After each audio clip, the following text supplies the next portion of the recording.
अस्सलाम वालेकुम। नेक्स्ट हमने पिट्यूटरी डिजीज़ में पढ़ना है एक्रोमेगैली, और इसमें आपको पता है कि जो बेसिक चीज़ है वो ये कि इसमें ग्रोथ हार्मोन की एक्सेस हो जाएगी, ठीक है। और किस में एक्सेस हो जाएगी?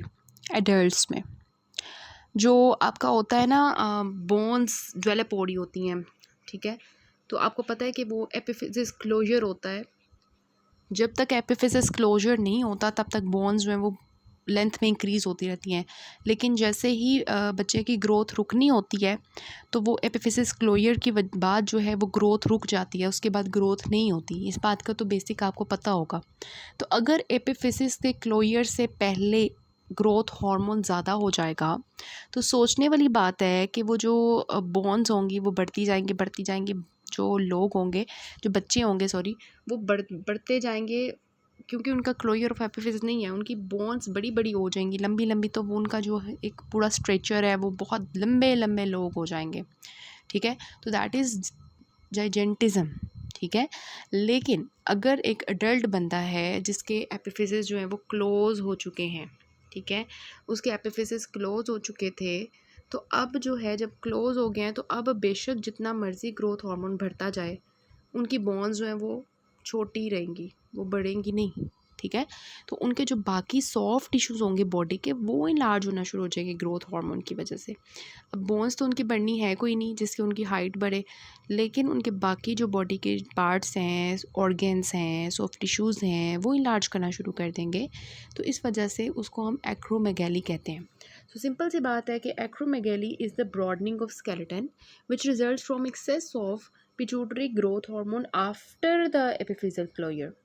अगर तो एपिफिजियल क्लोजर से पहले होगा तो दैट इज़ जाइजेंटिज्म, और एपिफिजियल क्लोजर के बाद होगा तो दैट इज़ एक्चुअली एक्रोमेगैली, ठीक हो गया।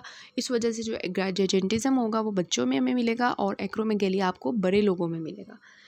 और इसका जो मोस्ट कॉमन कॉज होता है वो यही होता है कि पिट्यूटरी एडिनोमा होता है ग्रोथ हार्मोन सेक्रीटिंग, कि जो वो पिट्यूटरी ग्लैंड के अंदर जो सेल्स होते हैं ना, जो ग्रोथ हार्मोन रिलीज़ कर रहे होते हैं, वो ज़्यादा उनके अंदर कैंसर बन जाता है, एडिनोमा बन जाता है, जो ग्रोथ हार्मोन ज़्यादा रिलीज़ करना शुरू कर देते हैं। अब हमने बात करनी है इसके क्लिनिकल फीचर्स की। क्लिनिकल फीचर्स की बात की जाए तो ये आपकी डेविडसन की पिक्चर है, बहुत अच्छी, इसमें ही हम देख लेते हैं। देखिए, अब ग्रोथ हार्मोन की जो है एक्सेस की वजह से सब कुछ जो है वो ज़्यादा होना शुरू हो जाएगा, ठीक है। मतलब कि अगर हम बात करें ऊपर से, तो एक तो पिट्यूटरी के मास की वजह से, एडिनोमा की वजह से मास इफेक्ट आएगा, जो कि हमने पीछे भी अभी देखा है प्रोलैक्टिनोमा में, जिसमें हेडेक होगा पेशेंट को। इसके अलावा अगर हम बात करें तो स्कल ग्रोथ होती है, ये आपका यूक्यू भी है। वो पूछते हैं कि आईज़ आपको किस तरह से नज़र आती हैं इनकी, तो आपने लिखना होता है कि प्रोमिनेंट सुप्रा ऑर्बिटल रिजेस होती हैं और फ्रंटल साइनस जो होता है वो इनलार्ज कर जाता है। So you will write supra orbital ridges prominent and large frontal sinuses, जो कि हमें उनकी आईज़ पे मिलेगा। इसके अलावा जो उनके लिप्स होंगे सॉफ्ट टिश्यूज़ ग्रोथ की वजह से वो बड़ी बड़ी मैक्रोग्लॉसिया हो जाएगा, उनकी टंग जो है बड़ी सी होगी, ठीक है। लिप्स उनके बड़े बड़े होंगे, नोज़ उनकी बड़ी बड़ी होगी इन लोगों की, और इनका जो लोअर जॉ होगा, मैंडेबल, वो बड़ा सा होगा, जिसको हम कहते हैं प्रोग्नेथिज्म, ठीक हो गया। इस तरह का मैंडेबल मिलेगा हमें। और अगर हम बात करें हार्ट भी इनलार्ज कर जाएगा, तो कार्डियोमायोपैथी स्टार्ट हो जाएगी। इस वजह से जो most common cause of death होती है इन लोगों की, वो हार्ट की डिज़ीज़ की वजह से होती है। फिर इसके अलावा हाइपरटेंशन होगा, ग्रोथ हार्मोन की वजह से जो ब्लड प्रेशर है वो भी राइज़ करता है, तो हाइपरटेंशन होगा। लिवर भी बड़ा सा हो जाएगा, लार्ज लिवर हो जाएगा। इनके अंदर जो है वो स्वेट ग्लैंड्स जो हैं वो भी बड़े बड़े हो जाएंगे, उनकी भी एक्टिविटी ज़्यादा हो जाएगी, तो इंक्रीज स्वेटिंग होगी, बहुत पसीना आता है इन लोगों को। उनकी स्किन भी थिक हो जाएगी because of the soft tissue growth. फिर इनके अंदर जो है पैंक्रियाट, जो आपको पता है ग्रोथ हार्मोन जो होता है ना, ये एक तो डायरेक्ट ग्रोथ भी करवाता है, दूसरा ये इंसुलिन ग्रोथ फैक्टर जो है वो भी रिलीज़ करवाता है, जिससे ग्रोथ होती है। तो इस वजह से इन लोगों में जो है वो इंसुलिन जो है ना, उसका भी प्रॉब्लम क्रिएट हो जाता है। फिर कोलोनिक कैंसर इनके साथ एसोसिएटेड होता है। इस वजह से जब हमने ग्रोथ हार्मोन के पेशेंट्स देखने होते हैं एक्रोमेगैली के, तो हमने इनके अंदर कोलोनोस्कोपी भी करवानी होती है, ताकि हम रूल आउट कर सकें कि कहीं इनको कैंसर तो नहीं है कोलोन का। इसके अलावा हम इनके हैंड्स को देखें तो बड़े बड़े हैंड्स होंगे, इनलार्जमेंट ऑफ द हैंड्स होंगे। फिर इनकी जो हैंड्स के अंदर जो है ना, वो सॉफ्ट टिश्यूज़ ग्रोथ की वजह से इनकी जो मीडियन नर्व होती है ना, वो कंप्रेस हो जाती है, जिसकी वजह से इनको कार्पल टनल सिंड्रोम हो जाता है।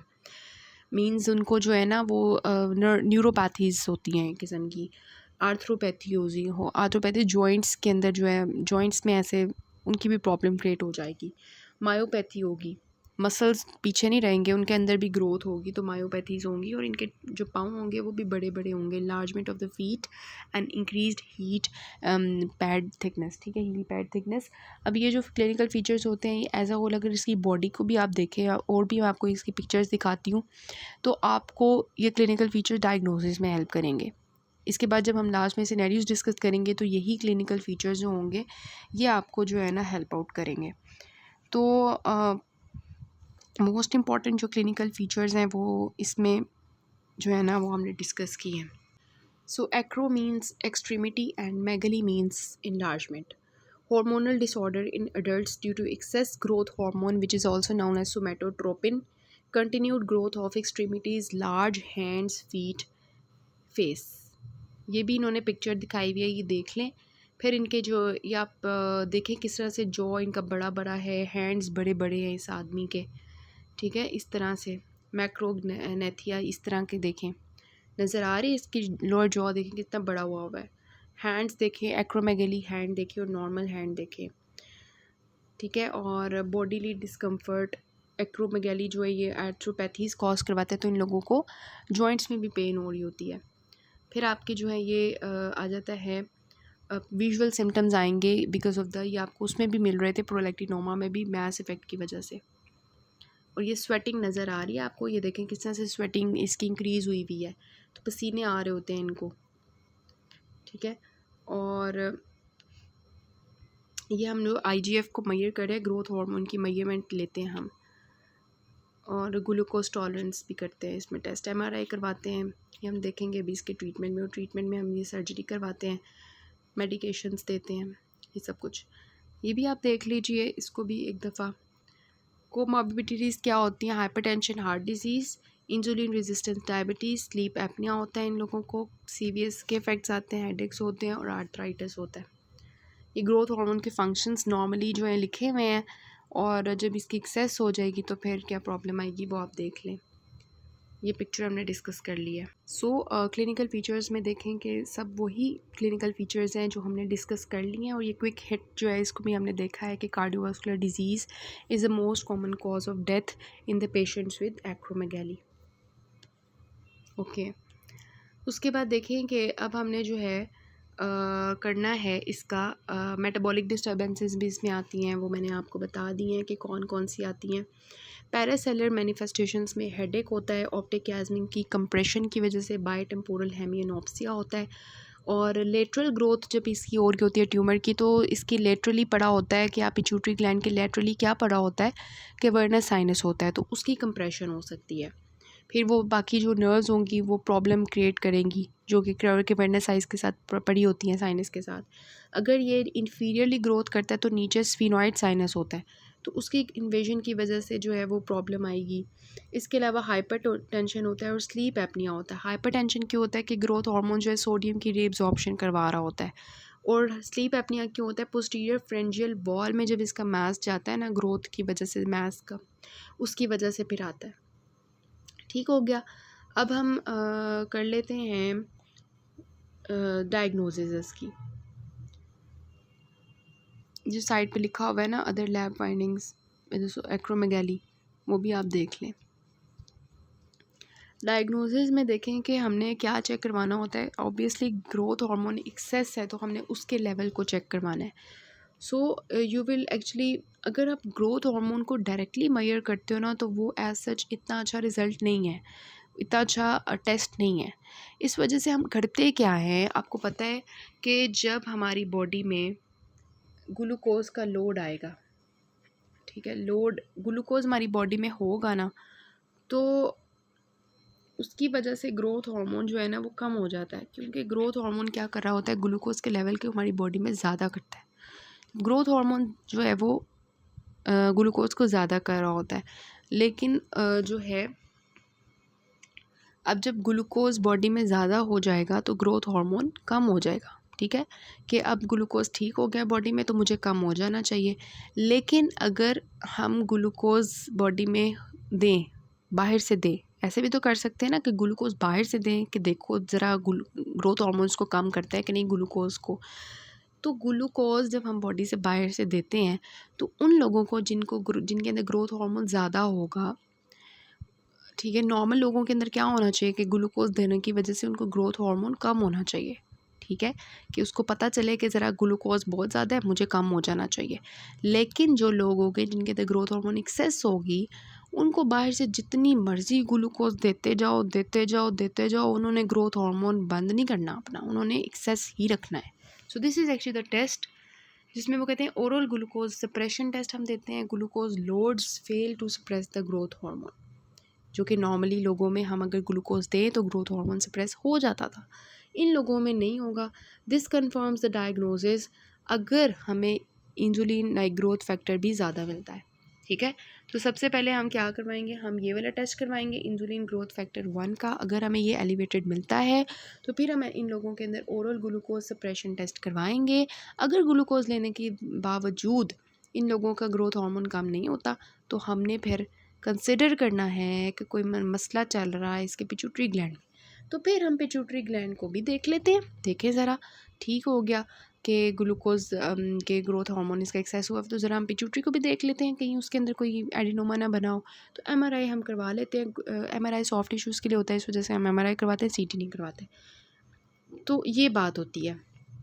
फिर ट्रीटमेंट में क्या होना चाहिए, इसके ग्रोथ हार्मोन के एक्सेस है तो ट्रीटमेंट क्या होनी चाहिए कि ग्रोथ हार्मोन को हम इनहिबिट करें, ठीक है, या तो उसके काम को इनहिबिट करें या उसको खुद ही इनहिबिट कर दें, ठीक है, या वो जिस रिसेप्टर्स के ऊपर जाकर लग रहा है उनको इनहिबिट कर दें, ठीक है। तो इसमें हम ट्रीटमेंट क्या देते हैं, हम इसमें जो है वो मेडिसिन्स भी दे सकते हैं, सर्जिकल ट्रीटमेंट भी कर सकते हैं, और वो जो कैंसर पड़ा हुआ है उसकी रेडिएशन थेरेपी भी कर सकते हैं। तो सबसे पहले उन्होंने कहा है कि इसमें जो हम ट्रीटमेंट ऑफ चॉइस रखते हैं दैट इज़, आपने याद रखना है, ट्रांसफिनोइडल रिसेक्शन, कि स्फिनॉइड के थ्रू जाके हम वो जो पिट्यूटरी एडिनोमा बना हुआ है उसको हम सर्जिकली रिमूव कर दें ताकि वो ग्रोथ हार्मोन जो इतना ज़्यादा निकल रहा है उसमें से वो खुद ही निकल जाए, ठीक है। दूसरा क्या है, रेडिएशन थेरेपी करते हैं हम, और सर्जरी के बावजूद हमने जो है insulin growth factor level check करवाया तो अभी तक एलिवेटेड था, तो हम क्या करेंगे, रेडिएशन थेरेपी करेंगे, क्योंकि सर्जरी से कोई काम नहीं बना। इसके अलावा हम क्या करते हैं, हम सप्रेस करते हैं ग्रोथ हार्मोन की सिक्रीशन को, तो उसके लिए हम सोमैटोस्टेटिन एनालॉग्स देते हैं जिसमें वी हैव द ऑक्ट्रियोटाइड। इसके अलावा हम दे सकते हैं क्या, ग्रोथ हार्मोन जहाँ पे रिसेप्टर्स पे जाके काम कर रहा है उसको इनहिबिट कर दें, तो उसके लिए हम देते हैं पेगवीसोमेंट, ठीक है। या इसके अलावा हम दे सकते हैं ब्रोमोक्रिप्टीन कैबर्गुलिन। ब्रोमोक्रिप्टीन कैबर्गुलिन प्रोलैक्टिनोमा में भी ट्रीटमेंट चलता है, और यहाँ पे भी ब्रोमोक्रिप्टीन और जो कैबर्गुलिन है वो ग्रोथ हार्मोन के एक्सेस में भी हम ट्रीटमेंट रखते हैं, ठीक है। तो ये मेडिकेशन 2 यहाँ पे और लिख लें जो यहाँ पे नहीं लिखी हुई, क्योंकि ग्रोथ हार्मोन के साथ साथ प्रोलैक्टिन लेवल भी ज़्यादा हो सकता है, तो हम जो है वो ब्रोमोक्रिप्टीन जो है वो देंगे, ठीक हो गया।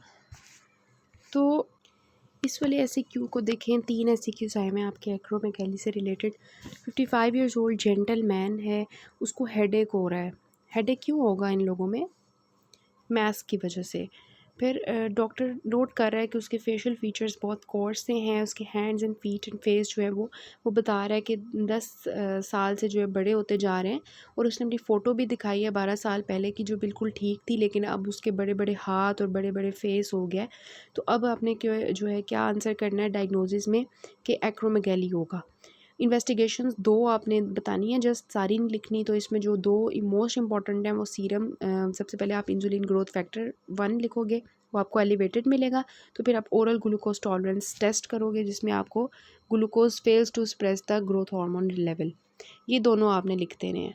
फिर आता है कि गिव 1 सर्जिकल ऑप्शन, तो वो आपके पास क्या है, मैंने आपको बताया ट्रांसफिनॉइडल सर्जरी है। और 1 मेडिकल ट्रीटमेंट, इसमें आप लिखोगे सोमैटोस्टेटिन एनालॉग, ऑक्ट्रियोटाइड जो लैंड्रियोटाइड है, जो कि आप हर एवरी फ्यू वीक्स जो है वो स्लो रिलीज़ इंजेक्शंस देते हो, ठीक हो गया। इस तरह से आप इसको अटैम्प्ट करोगे।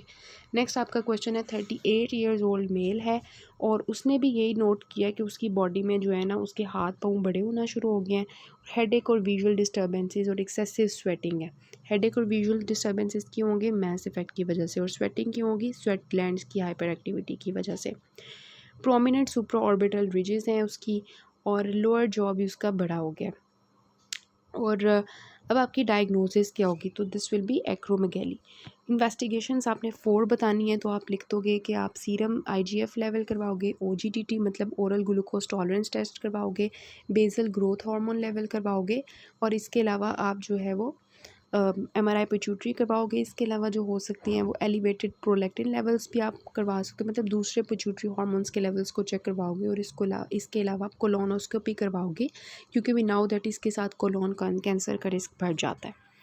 फिर आपका ये वाला है कि 35 ईयर्स ओल्ड वुमेन है, उसकी वो कह रही है कि मेरी जो रिंग मैंने पहनी हुई थी वो मुझे टाइट हो गई है पहले से, और शू साइज़ जो है वो भी मेरा इंक्रीज़ होता जा रहा है 1 साल से, और उसको जॉइंट पेन्स भी हैं, मीन्स उसको आर्थ्रोपैथीज़ भी हो रही है, नमनेस भी हो रही है, उसको टिंगलिंग हो रही है थंब में, फर्स्ट 2 फिंगर्स मीन्स जो मीडियन नर्व सप्लाई कर रही है। This is carpal tunnel syndrome due to compression of medial nerve. उसकी जो है ये 2 फर्स्ट 2 फिंगर्स और थंब, जो मीडियन नर्व जिस पार्ट को सप्लाई कर रही होती है वहाँ पे नमनेस एंड टिंगलिंग आ रही है उसको, due to soft tissues over growth. तो अब आपने बताना है कि diagnosis this will be acromegaly. तो इसका ये वाले 2 क्वेश्चन मैंने पूछे हुए हैं, इसमें कोई मैनेजमेंट इन्वेस्टिगेशन नहीं पूछी हुई। देखें कॉज ऑफ हैंड सिम्टम्स कि एडिमेटिस साइनोवियल टिश्यूज़ की वजह से क्या होता है कि वो कंप्रेस करती है मीडियन नर्व को, जिसको हम कार्पल टनल सिंड्रोम कहते हैं। और what you will find eye examination, जो मैंने आपको बताया था कि प्रोमिनेंट सुप्राऑर्बिटल रिजेस होती हैं और लार्ज फ्रंटल साइनसेस होते हैं इन लोगों के। इसके बाद जो हमारा क्वेश्चन है वो हाइपोपिट्यूटरिज्म का है, जो हम नेक्स्ट पार्ट से करते हैं।